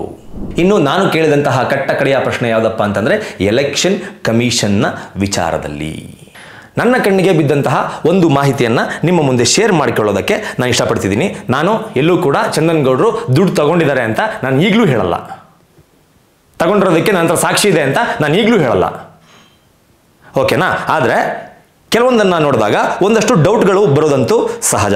2023ರಲ್ಲಿ MLA ಎಲೆಕ್ಷನ್ಗೆ KR ಪೇಟೆನಿಂದ ನಿಂತ್ಕೊಂಡಂತಹ ಚಂದನ್ ಗೌಡರು ಅವತ್ತು ತೋರಿಸಿಕೊಂಡಂತಹ ಆಸ್ತಿ 51 ಲಕ್ಷ. ಅದಾದ ಒಂದು ವರ್ಷದ ನಂತರ ಅಂದರೆ 2024ರಲ್ಲಿ MP ಎಲೆಕ್ಷನ್ ನಡೆಯುತ್ತೆ. ಆ MP ಎಲೆಕ್ಷನ್ಗೂ ಸಹ ಇದೇ ಚಂದನ್ ಗೌಡ ಕಂಟೆಸ್ಟ್ ಮಾಡಿರ್ತಾರೆ. ಆ ಒಂದು ವರ್ಷದ ಅಂತರದಲ್ಲಿ ಅಂದರೆ 2023ರಿಂದ 2024 ಅಷ್ಟೊತ್ತಿಗೆ ಇವರ ಆಸ್ತಿ 94 ಲಕ್ಷ ಆಗಿದೆ. MLA ಎಲೆಕ್ಷನ್ನಲ್ಲಿ 2023ರಲ್ಲಿ 51 ಲಕ್ಷ, 2024ರಲ್ಲಿ 94 ಲಕ್ಷ. ಕೇವಲ ಒಂದೇ ಒಂದು ವರ್ಷ ಅಂತರದಲ್ಲಿ ಚಂದನ್ ಗೌಡ ಆಸ್ತಿ 44 ಲಕ್ಷ ಜಾಸ್ತಿ ಆಗಿದೆ. ನಾನು ಇದನ್ನು ಲಂಚ ತೊಗೊಂಡ್ಬಿಟ್ಟಿದ್ದಾರೆ, ಮಾರಾಟ ಆಗಿಬಿಟ್ಟಿದ್ದಾರೆ, ನಾನು ಸತ್ಯವಾಗ್ಲೂ ನಾನು ಹೇಳೋಕ್ಕೋಗಲ್ಲ. ನಾನು ಚಂದನ್ ಗೌಡ್ರ ಹತ್ರ ಒಂದು ರಿಕ್ವೆಸ್ಟು ಏನಪ್ಪ ಅಂತಂದರೆ, ನಮ್ಮಂಥ ಬಡ ಯೂಟ್ಯೂಬ್ ಪತ್ರಕರ್ತರು, ಯೂಟ್ಯೂಬರ್ಗಳು ಸಾಕಷ್ಟು ಓದಾಡ್ತಿದ್ದಾರೆ, ನನ್ನನ್ನು ಸೇರಿಸ್ಕೊಂಡು ಹೇಳ್ತಾ ಇದ್ದೀನಿ, ಸಾಕಷ್ಟು ಕಷ್ಟಪಡ್ತಾ ಇದ್ದಾರೆ. ದಯಮಾಡಿ ಒಂದು ವರ್ಷದಲ್ಲಿ 44 ಲಕ್ಷ ಹೆಚ್ಚಿನ ಆಸ್ತಿಯನ್ನು ಮಾಡಿಕೊಳ್ಳೋದು ಹೆಂಗೆ ಎನ್ನುವ ಒಂದು ದಾರಿಯನ್ನು ದಯಮಾಡಿ ಭಿಕ್ಷೆ ಅನ್ಕೊಳ್ಳಿ. ಚಂದನ್ ಗೌಡ್ರ ಇದನ್ನು ಭಿಕ್ಷೆ ಅನ್ಕೊಳ್ಳಿ, ದಯಮಾಡಿ ನಮಗೂ ಹೇಳ್ಕೊಡಿ.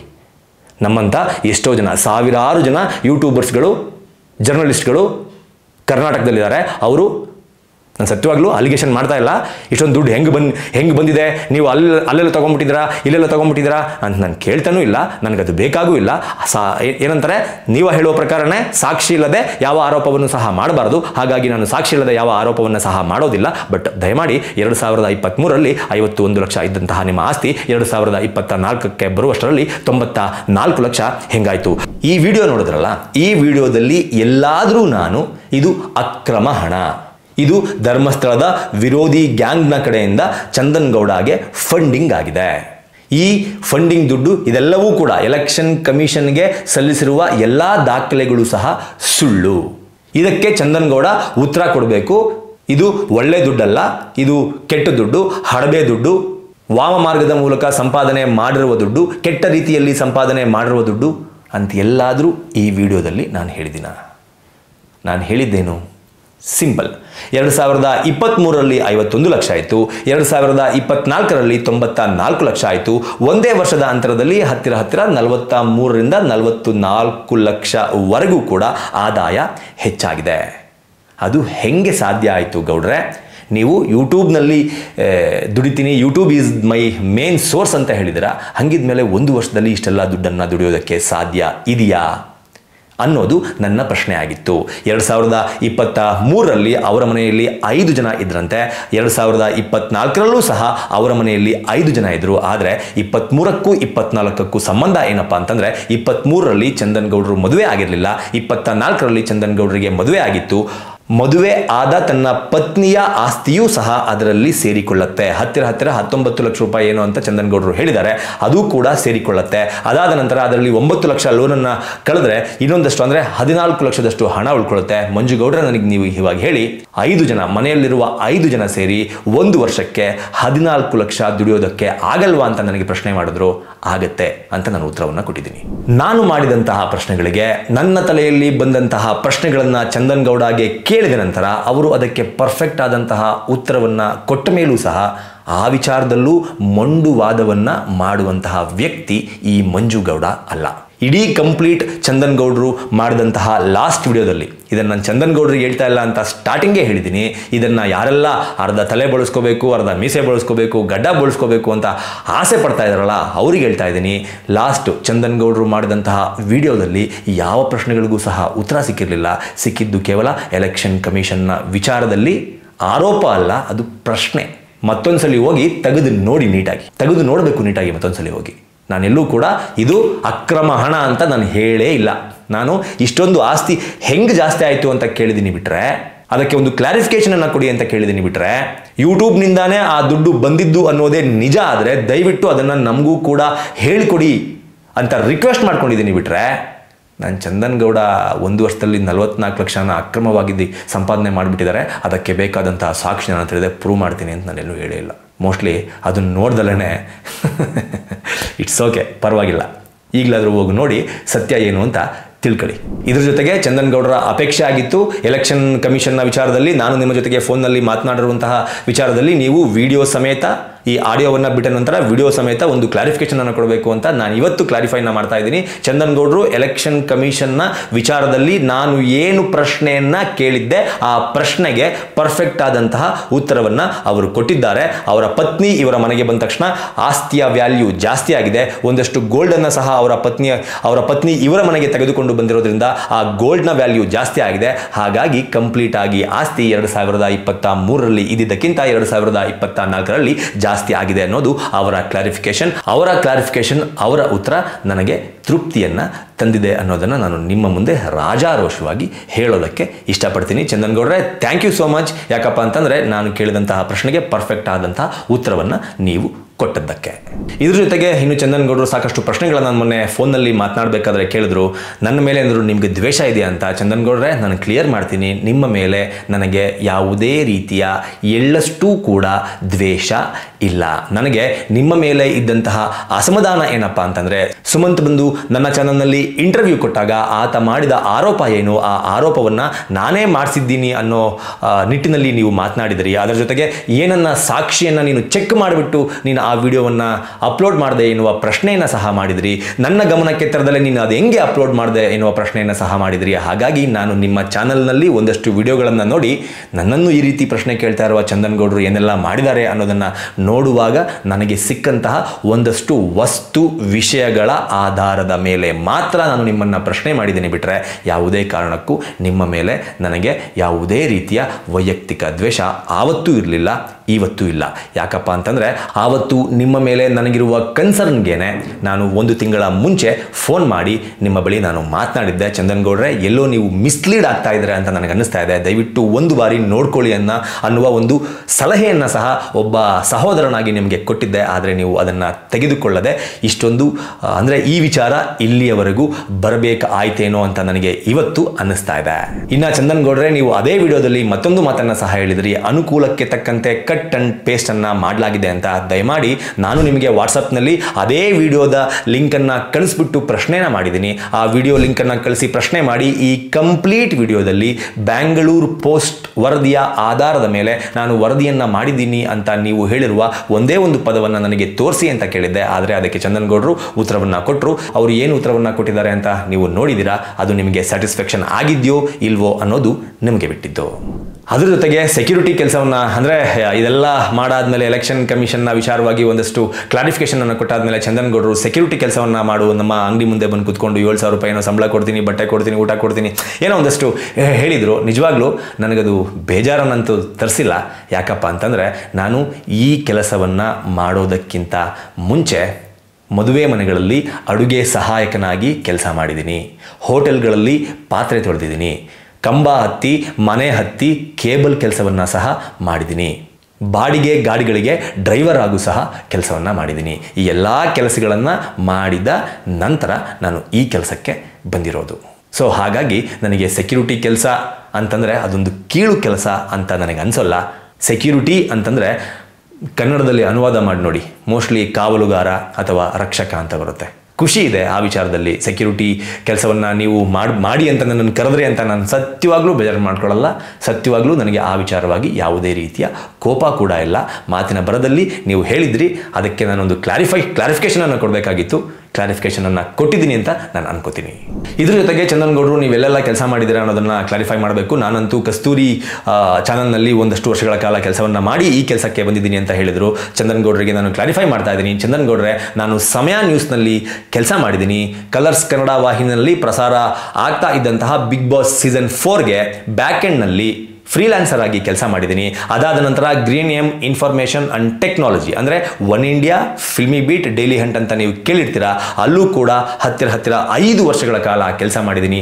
ಹೀಗೆ ಸಾಕಷ್ಟು ವರ್ಷಗಳ ಕಾಲ ಬೇರೆಯವರ ಅಂಡರ್ನಲ್ಲಿ ಕೆಲಸವನ್ನ ಮಾಡಿದ್ದಂತಹ ನಾನು ಕಳೆದ 2.5 ವರ್ಷದಿಂದ ನನ್ನದೇ ಆದಂತಹ ಒಂದು ಓನ್ ಯೂಟ್ಯೂಬ್ ಚಾನಲ್ನನ್ನು ನನ್ನ ಸ್ನೇಹಿತನ ಸಹಕಾರದಿಂದ ಆರಂಭ ಮಾಡಿ ಇಲ್ಲಿಯವರೆಗೂ ಬಂದು ಕುಳಿತಿದ್ದೀನಿ. ಇದು ನನ್ನ ಜರ್ನಲಿಸಮ್ ಫೀಲ್ಡ್ನಲ್ಲಿ ನನಗೆ ಇರುವಂತಹ ಎಕ್ಸ್ಪೀರಿಯನ್ಸ್.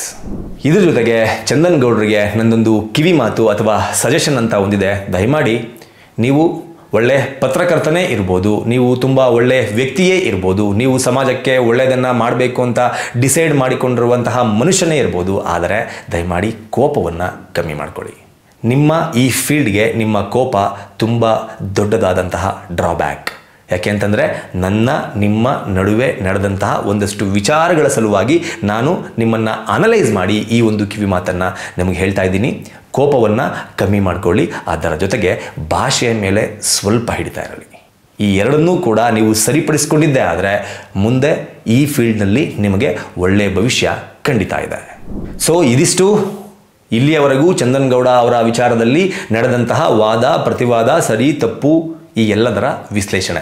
ಮೊನ್ನೆ ಚಂದನ್ ಗೌಡರು ನನಗೆ ಫೋನ್ ಮಾಡಿದಾಗ ಒಂದು ಮಾತನ್ನು ಹೇಳಿದರು, ನನಗಿದು ಸಾಕಾಗೋಗ್ಬಿಟ್ಟಿದೆ, ನನಗೆ ಮಗು ಆಗಿದೆ, ನನ್ನ ಮಗು ಜೊತೆಗೆ ನೆಮ್ಮದಿಯಾಗಿ ಇರೋದಕ್ಕೆ ನನಗೆ ಸಮಯವೇ ಸಿಗ್ತಾ ಇಲ್ಲ, ದಯವಿಟ್ಟು ಇದನ್ನು ಇಲ್ಲಿಗೆ ಬಿಟ್ಬಿಡಿ. ನಾನಂತೂ ನೀವು ಇದಕ್ಕೆ ಒಂದು ಕ್ಲಾರಿಫಿಕೇಷನ್ ವಿಡಿಯೋ ಮಾಡ್ತಿರೋ ಮಾಡಲ್ವೋ ನನಗಂತೂ ಗೊತ್ತಿಲ್ಲ, ನಾನು ಇದನ್ನು ಇಲ್ಲಿಗೆ ಸ್ಟಾಪ್ ಮಾಡ್ತಾ ಇದ್ದೀನಿ, ನನಗೆ ನನ್ನ ಮಗು ಜೊತೆ ಇರೋದಕ್ಕೆ ಅವಕಾಶವನ್ನು ಮಾಡಿಕೊಡಿ, ದಯವಿಟ್ಟು ಇದನ್ನು ನನ್ನನ್ನು ಬಿಟ್ಬಿಡಿ ಅಂತ ಚಂದನ್ ಗೌಡರು ಹೇಳಿದ್ರು. ಚಂದನ್ ಗೌಡ್ರೆ, ಈ ವಿಚಾರವಾಗಿ, ಕೇವಲ ಈ ವಿಚಾರವಾಗಿ ಮಗು ಜೊತೆ ಇರೋದಕ್ಕೆ ನಾವು ಮಾಡಿದಂತಹ ವಿಡಿಯೋಗಳು, ನಾವು ಪ್ರದರ್ಶನ ಮಾಡಿದಂತಹ ಸಂದರ್ಶನಗಳು ನಿಮಗೆ ತೊಂದರೆಯನ್ನು ಕೊಟ್ಟಿದೆ, ಅದರಿಂದ ನಿಮಗೆ ಹಿಂಸೆ ಆಗಿದೆ ಅಂತಂದರೆ ಈ ಒಂದು ವಿಚಾರಕ್ಕೆ ನಾನು ನಿಮ್ಮನ್ನು ಸಾರಿ ಕೇಳ್ತೀನಿ. ಸಾರಿ, ನಿಮ್ಮ ಮಗು ಜೊತೆ ಇರೋದಕ್ಕೆ ನಾವು ಬಿಟ್ಟಿಲ್ಲ ಅಂತ ನಿಮ್ಮ ಮನಸ್ಸಿನಲ್ಲಿ ಇದ್ದರೆ ದಯವಿಟ್ಟು ಫಾದರ್ ಆಗಿದ್ದೀರಾ, ಆ ಫಾದರ್ಹುಡ್ಡನ್ನು ಇನ್ನು ಮುಂದಕ್ಕಾದರೂ ಎಂಜಾಯ್ ಮಾಡಿ. ಯಾಕೆ ಅಂತಂದರೆ ಈ ಫೀಲ್ಡ್ನಲ್ಲಿ, ಪಬ್ಲಿಕ್ ಡೊಮೈನ್ನಲ್ಲಿ ಇರುವಂತಹ ಪ್ರತಿಯೊಬ್ಬ ವ್ಯಕ್ತಿ ಮೇಲೂ ಆಪಾದನೆಗಳು ಬರೋದು ಕಾಮನ್, ಆರೋಪಗಳು ಬರೋದು ಕಾಮನ್, ಕಾಲೆಳೆಯೋದು ಕಾಮನ್. ಅದನ್ನೆಲ್ಲವನ್ನೂ ಸಹ ಸೀರಿಯಸ್ ಆಗಿ ತೆಗೆದುಕೊಂಡು ಕೆಲವೊಂದಷ್ಟು ಕ್ಷಣಗಳನ್ನು ನಾವು ಮಿಸ್ ಮಾಡಿಕೊಂಡಿದ್ದೆ ಆದರೆ ಆ ಕ್ಷಣಗಳು ಮತ್ತೆ ಯಾವುದೇ ಕಾರಣಕ್ಕೂ ವಾಪಸ್ ಬರಲ್ಲ. ಚಂದನ್ ಗೌಡರು ಇದನ್ನು ಸಿಂಪಲ್ಲಾಗಿ ಮುಗಿಸಿ ಬಿಡಬಹುದಾಗಿತ್ತು. ನನಗಿರುವ ಎಕ್ಸ್ಪೀರಿಯನ್ಸ್ನಲ್ಲಿ ನಾನು ಹೇಳೋದಾದರೆ ಮುಗಿಸಿ ಬಿಡಬಹುದಾಗಿತ್ತು. ಇಫ್ ಇನ್ ಕೇಸ್ ನಾನೇ ಚಂದನ್ ಗೌಡ ಅವರ ಜಾಗದಲ್ಲಿ ಇದ್ದಿದ್ದರೆ ವೆರಿ ನೆಕ್ಸ್ಟ್ ಡೇ ಸುಮಂತನ ಸಂದರ್ಶನ ಪ್ರಸಾರ ಆದ ವೆರಿ ನೆಕ್ಸ್ಟ್ ಡೇ ಅದೇ ಚಾನಲ್ನಲ್ಲಿ ಹೋಗಿ ಕೂತ್ಕೊಂಡು ಸುಮಂತ ಮಾಡಿರುವಂತಹ ಆರೋಪ ಸುಳ್ಳು ಅಂತ ಹೇಳುವುದರ ಮೂಲಕ ಅದಕ್ಕೆ ಅಲ್ಲೇ ಫುಲ್ ಸ್ಟಾಪನ್ನು ಇಡ್ತಿದ್ದೆ. ಅದನ್ನು ಚಂದನ್ ಗೌಡರು ಮಾಡಲಿಲ್ವಲ್ಲ ಅನ್ನೋದು ನನಗೆ ಇವತ್ತಿಗೂ ಕೂಡ ಬೇಜಾರಾಗಿದೆ. ಸೊ ಇಟ್ಸ್ ಓಕೆ, ಪರವಾಗಿಲ್ಲ, ಆಗಿದ್ದ ಹಾಗೋಯ್ತು, ಹೋಗಿದ್ದು ಹೋಯ್ತು. ದಯಮಾಡಿ ಇನ್ನಾದರೂ ನಿಮ್ಮ ಮಗು ಜೊತೆಗೆ ಒಂದಷ್ಟು ಟೈಮನ್ನು ಸ್ಪೆಂಡ್ ಮಾಡಿ. ಇದ್ರ ಜೊತೆಗೆ ಚಂದನ್ ಗೌಡರಿಗೆ ನನ್ನ ಮತ್ತೊಂದು ರಿಕ್ವೆಸ್ಟ್ ಏನಪ್ಪ ಅಂತಂದರೆ, ಧರ್ಮಸ್ಥಳದ ವಿಚಾರದಲ್ಲಿ, ಧರ್ಮಸ್ಥಳ ವಿಚಾರ ಆಗಿರ್ಬೋದು, ಸೌಜನ್ಯ ವಿಚಾರ ಆಗಿರ್ಬೋದು, ಈ ಬುರುಡೆ ಪ್ರಕರಣ ಆಗಿರ್ಬೋದು, ತುಂಬ ಸೆನ್ಸಿಟಿವ್ ವಿಚಾರ, ಎಲ್ಲವೂ ಕೂಡ ಸೆನ್ಸಿಟಿವ್ ವಿಚಾರ. ಸೌಜನ್ಯ ಪ್ರಕರಣ ಕೂಡ ಸೆನ್ಸಿಟಿವ್ ವಿಚಾರ. ಧರ್ಮಸ್ಥಳದ ದೇವಸ್ಥಾನದ ಆಡಳಿತ ಮಂಡಳಿ ಮೇಲೆ ಬಂದಿರುವ ಆರೋಪ ಕೂಡ ಸೆನ್ಸಿಟಿವ್ ವಿಚಾರ. ಈ ಬುರುಡೆ ಪ್ರಕರಣ ಕೂಡ ಸೆನ್ಸಿಟಿವ್ ವಿಚಾರ. ಈ ಒಂದು ಪ್ರಕರಣಗಳಲ್ಲಿ ಸುದ್ದಿಯನ್ನು ಪ್ರಸಾರ ಮಾಡೋದಕ್ಕಿಂತ ಮುಂಚೆ ದಯಮಾಡಿ ಒಂದೆರಡು ಸಾರಿ ಕ್ರಾಸ್ ಚೆಕ್ಕನ್ನು ಮಾಡ್ಕೊಳ್ಳಿ. ದಯಮಾಡಿ ಇನ್ನೊಂದೆರಡು ಸಾರಿ ಯೋಚನೆಯನ್ನು ಮಾಡುವ ಮೂಲಕ ವಿಡಿಯೋವನ್ನು ಜನರ ಮುಂದೆ ಪ್ರೆಸೆಂಟ್ ಮಾಡಿ ಅಂತ ನಾನು ಕೇಳ್ಕೊತೀನಿ. ಸೊ ಇಷ್ಟೆಲ್ಲ ಮಾತಾಡ್ದ ಮಂಜುಗೌಡ, ಸುಮಂತ್ ಗೌಡನ ಬಗ್ಗೆನೂ ಮಾತಾಡ್ದ ಮಂಜುಗೌಡ. ಸುಮಂತ್ ಗೌಡಂದು ಒಂದಷ್ಟು ಆಡಿಯೋ ಸಿಕ್ಕಾಬಟ್ಟೆ ವೈರಲ್ ಆಗ್ತಾ ಇದೆ. ಈ ಆಡಿಯೋದ ಬಗ್ಗೆ ಮಂಜುಗೌಡರು ಮಾತೇ ಆಡಲಿಲ್ಲ ನೋಡಪ್ಪ ಅಂತ ಈ ವಿಡಿಯೋ ಕೆಳಗಡೆ ಕಮೆಂಟ್ ಬರುತ್ತೆ ಅಂತ ನನಗೆ ಚೆನ್ನಾಗಿ ಗೊತ್ತು. ವೆಯ್ಟ್ ಮಾಡಿ, ಸುಮಂತ್ ಗೌಡನ್ನ ಇಂಟರ್ವ್ಯೂ ಮಾಡ್ತೀನಿ ಅಂತ ನಾನು ಇವಾಗ ನಿನ್ನೆ ಸಂಜೆ ಆಡಿಯೋ ವೈರಲ್ ಆದ ತಕ್ಷಣ ನಾನು ನಿರ್ಧಾರ ಮಾಡಿರೋದಲ್ಲ. ಚಂದನ್ ಗೌಡರು 11ನೇ ತಾರೀಕು, ಐ ಥಿಂಕ್ 11ನೇ ತಾರೀಕು ನನ್ನ ಜೊತೆಗೆ ಫೋನ್ನಲ್ಲಿ ಮಾತನಾಡಿದಾಗ ನಾನು ಅವರಿಗೂ ಕೂಡ ಪ್ರಾಮಿಸನ್ನು ಮಾಡಿದ್ದೀನಿ. ಈ ವಿಚಾರವಾಗಿ ಸುಮಂತ್ ಗೌಡನ ಇಂಟರ್ವ್ಯೂವನ್ನು ನಾನು ಮಾಡೇ ಮಾಡ್ತೀನಿ, ಅದರಿಂದ ಹಿಂದೆ ಸರಿಯುವ ಪ್ರಶ್ನೆ ಇಲ್ಲ. ಇದು ನಾನು ನಿಮಗೆ ಮಾಡ್ತಿರುವ ಪ್ರಾಮಿಸ್ ಅಂತ ಚಂದನ್ ಗೌಡ್ರಿಗೂ ಸಹ ನಾನು ಹೇಳಿದ್ದೀನಿ. ಆಮೇಲೆ ನಾನು ಇನ್ನೊಂದು ಕ್ಲಿಯರ್ ಮಾಡ್ಬಿಡ್ತೀನಿ ಕೇಳಿ. ನಾನು ಅದು ಕ್ಲಿಯರ್ ಮಾಡ್ಬಿಡ್ತೀನಿ. ಅದೇ ಪ್ರಶ್ನೆ ನಾನು ಕ್ಲಿಯರ್ ಮಾಡ್ತೀನಿ ಕೇಳಿ. ಎಸ್ ಅದೇ ಪ್ರಶ್ನೆ ನಾನು ನಿಮ್ಗೆ ಹೇಳ್ತಿದ್ದೀನಿ ಕೇಳಿ. ಈ ವಿಚಾರವಾಗಿ, ಇದರ ಸಲುವಾಗಿ, ನನ್ನ ಚಾನಲ್ನಲ್ಲಿ ಬಂದ ವಿಡಿಯೋದಿಂದ ಇಂಪ್ಯಾಕ್ಟ್ ಆದ ಸಲುವಾಗಿ, ಈ ವಿಚಾರವಾಗಿ ಆ ಹುಡುಗನ್ನ ನಾನು ಮತ್ತೆ ಕೂರಿಸ್ಕೊಂಡು ಇಂಟರ್ವ್ಯೂ ಮಾಡೇ ಮಾಡ್ತೀನಿ. ಅವನಿಗೆ ಎಲ್ಲ ಕ್ರಾಸ್ ಕ್ವಶನ್ಗಳನ್ನ ನಾನು ಕೇಳ್ತೀನಿ. This is also my promise. ಆಯ್ತಾ? ನೀವು ಹೇಳಿದ್ನಲ್ಲ, ಏನಪ್ಪ ಸುಳ್ಳು ಹೇಳಿದ್ಯಾ ಅಂತಾನೆ ನಾನು ಕೇಳ್ತೀನಿ. ಯಾವ ಆಧಾರದ ಮೇಲೆ ಹೇಳಿದೆ ಅಂತಾನೆ ನಾನು ಕೇಳ್ತೀನಿ. ಆ ಹುಡುಗ ನಾನು ಇಂಟರ್ವ್ಯೂ ನಾನು ಮತ್ತೆ ಮಾಡೇ ಮಾಡ್ತೀನಿ. ನಾನು ಮಾಡ್ತೀನಿ. ನಾನು ಬೆಳಗಾಮಲ್ಲಿ ಇದ್ದೀನಿ ಬ್ರದರ್. ಬೆಂಗಳೂರಿಗೆ ಬಂದ ತಕ್ಷಣ ಮಾಡ್ತೀನಿ. ಎಸ್ ಹೇಳಿ. ಇಲ್ಲ ನಾನು ಅಷ್ಟೇ ಸೇಮ್.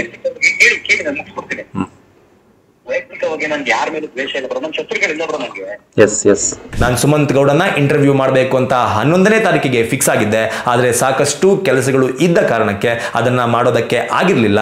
ಈ ವಿಡಿಯೋ ಆದಮೇಲೆ ಸಾಕಷ್ಟು ಜನ ಅದನ್ನ ಎಕ್ಸ್ಪೆಕ್ಟ್ ಮಾಡ್ತಾ ಇರ್ತೀರ ಅಂತ ನನಗೆ ಗೊತ್ತು. Just wait and watch. Sumanth ಗೌಡನ ಇಂಟರ್ವ್ಯೂವನ್ನು ನಾನು ಮಾಡೇ ಮಾಡ್ತೀನಿ. ನನ್ನ ಪ್ರಶ್ನೆಗಳನ್ನು ನಾನು ಸುಮಂತನಿಗೆ ಕೇಳೋದಿಲ್ಲ, ನಿಮ್ಮ ಪ್ರಶ್ನೆಗಳನ್ನು ಸುಮಂತನಿಗೆ ಕೇಳ್ತೀನಿ. ನೀವು ಯಾವೆಲ್ಲ ರೀತಿಯ ಕ್ವಶನ್ಗಳನ್ನು, ಯಾವೆಲ್ಲ ರೀತಿಯ ಡೌಟ್ಗಳನ್ನು, ಯಾವೆಲ್ಲ ರೀತಿಯ ಆರೋಪಗಳನ್ನು ಸುಮಂತನ ವಿಚಾರದಲ್ಲಿ ನೀವು ತಲೆಯಲ್ಲಿ ಇಟ್ಕೊಂಡಿದ್ದೀರಾ, ಆ ಎಲ್ಲವಕ್ಕೂ ಸಹ ಸುಮಂತ್ ಗೌಡನ ಬಾಯಲ್ಲೇ ಉತ್ತರ ತೆಗೆಸುವಂತಹ ಕೆಲಸವನ್ನು ನಾನು ಮಾಡೇ ಮಾಡ್ತೀನಿ. ದಯವಿಟ್ಟು ಸ್ವಲ್ಪ ಕಾಲಾವಕಾಶ ಬೇಕು ಅಷ್ಟೇ. ಸೊ ಇದಾಗಿತ್ತು ಈ ಒಂದು ಕ್ಲಾರಿಟಿ ವಿಡಿಯೋ. ಇನ್ನು ಇದಾದ ಮೇಲೆ ನೀವೇ ನಿರ್ಧಾರ ಮಾಡಿ. ನಾನು ತಲೆ ಬೋಳಿಸ್ಕೋತೀನಿ, ಗಡ್ಡ ಬೋಳಿಸ್ಕೋತೀನಿ, ಅರ್ಧ ಮೀಸೆ ಬೋಳಿಸ್ಕೋತೀನಿ ಅಂತ ಚಾಲೆಂಜ್ ಮಾಡಿದ್ದು ಧರ್ಮಸ್ಥಳ ವಿಚಾರದಲ್ಲಿ ಚಂದನ್ ಗೌಡ್ರು ಹೇಳ್ತಾ ಇರುವಂತಹ ಸುಳ್ಳನ್ನು ನಿಮ್ಮ ಮುಂದೆ ಸಾಕ್ಷಿ ಸಮೇತ ಪ್ರಸಾರ ಮಾಡಿಲ್ಲ ಅಂತ ಅಂದರೆ ಮಾತ್ರ. If in case Chandan Gowda permission ಕೊಟ್ಟರು, ಚಂದನ್ ಗೌಡ ಹೇಳಿರೋ ಆ ಹಸಿ ಸುಳ್ಳನ್ನ ನಿಮ್ಮ ಮುಂದೆ ನಾನಿಟ್ಟಿಲ್ಲ ಅಂತಂದರೆ ಪೂರ್ತಿ ತಲೆ ಬೋಳಿಸ್ಕೊಂಡು ಆರಾಮಾಗಿ ಇದ್ಬಿಡ್ಬೋದು. ಎಲ್ಲ ದೇವ್ರಿಗೆ ಮುಡಿಕೊಟ್ಟೆ, ಅಲ್ಲಿಗೆ ಮುಡಿಕೊಟ್ಟೆ ಅಂತ ಹೇಳ್ಕೊಂಡು ಅರ್ಧ ತಲೆ ಬೋಳಿಸ್ಕೊಂಡು, ಅರ್ಧ ಮೀಸೆ ಗಡ್ಡ ಬೋಳಿಸ್ಕೊಂಡು ನಿಮ್ಮ ಮುಂದೆ ಬಂದು ಚಂದನ್ ಗೌಡಗೆ ಸಾರಿ ಕೇಳ್ತೀನಿ, ನಾನು ಪ್ರೂವ್ ಮಾಡಲಿಲ್ಲ ಅಂದರೆ. ಚಂದನ್ ಗೌಡರು ಇನ್ನೂ ಏನೆಲ್ಲ ಸುಳ್ಳುಗಳನ್ನು ಹೇಳಿದ್ದಾರೆ ಅನ್ನೋದನ್ನು ಮತ್ತೆ ನಿಮ್ಮ ಮುಂದೆ ಇಡೋದಕ್ಕೆ ಈ ಮಂಜು ಗೌಡ ರೆಡಿ ಇದ್ದಾನೆ. ಅದು ಆಗಿಲ್ಲ ಅಂತಂದರೆ ಅಗೇನ್ ಮುಂಚೆ ಹೇಳಿದ್ದೆ, ಈ ವಿಡಿಯೋ ಮಾಡೋಕ್ಕಿಂತ ಮುಂಚೆ ಅರ್ಧ ತಲೆ, ಅರ್ಧ ಮೀಸೆ, ಅರ್ಧ ಗಡ್ಡ ಬೋಳಿಸ್ಕೊಂಡು ಚಂದನ್ ಗೌಡ ಹತ್ರ ಸಾರಿ ಕೇಳ್ತೀನಿ ಅಂತ ಅದನ್ನು ನಾನು ಮಾಡ್ತೀನಿ. ಎಲೆಕ್ಷನ್ ಕಮಿಷನ್ನ ವಿಚಾರದಲ್ಲಿ ಪ್ರೂವ್ ಮಾಡೋಕ್ಕೆ ಆಗಿಲ್ಲ ಅಂತಂದರೆ ತಲೆ ಬೋಳಿಸ್ಕೋತೀನಿ, ಗಡ್ಡ ಬೋಳಿಸ್ಕೋತೀನಿ, ಮೀಸೆ ಬೋಳಿಸ್ಕೋತೀನಿ ಅಂತ ನಾನೆಲ್ಲೂ ಹೇಳೇ ಇಲ್ಲ.